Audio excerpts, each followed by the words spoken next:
Year 5 and welcome to Literacy for the Week. In order to find the information that I'm going to talk to you about, you need to go into your Purple Mash and look under your class and in the folder that says Home Learning. So this week we're going to be looking at an extract from the book Street Child by Burley Doherty. And once you've read the extract, there are 5 activities underneath, numbered 1 to 5, that you do. I suggest you start off with number 1 on Monday and then continue it throughout the rest of the week. I'm also going to give you some extra activities to do for some of them. So, for example, when you get to number 3, you could write a prediction on what you think happens next in the story using conditional verbs. So, such as you may start your sentences as I think, I believe, I predict, and I would like about a paragraph of writing for that. When you get to activity 4, you could write a fact file about Victorian poor children, and you can do some research. You have some prior knowledge about this too, as we have studied the Victorians last term. And when you get to number 5, you could make a plan about the menu that you are creating, and really have a good think about what kind of foods you would like to include in your menu. Are you going to have a very healthy, balanced menu? Are you going to indulge completely and not think about that? Are you going to think about some of the guests that are coming to your meal? Are they vegans? Do they eat halal food? Do they have special dietary needs for health reasons?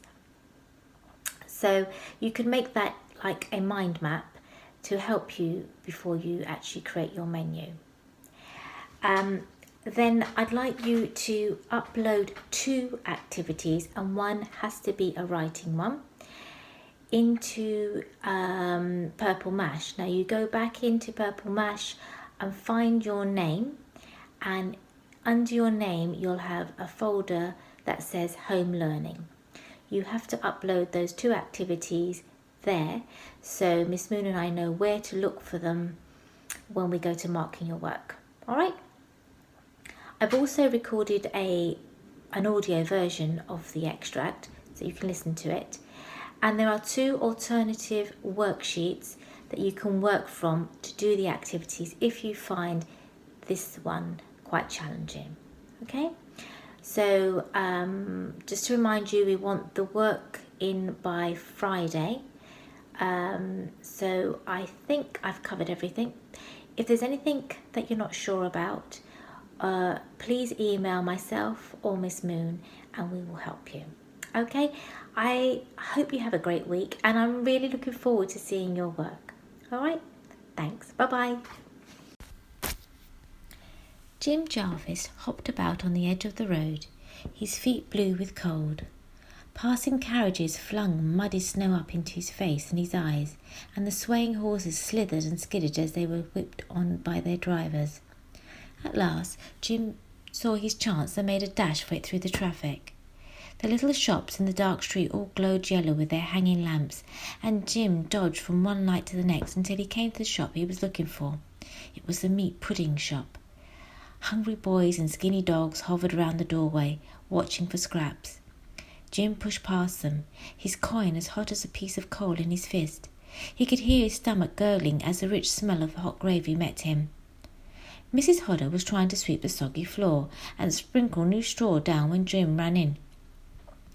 "You can run right out again," she shouted to him, "if I'm not sick of the little boys today." "But I've come to buy a pudding," Jim told her. He danced up and down, opening and closing his fist so his coin winked at her like an eye.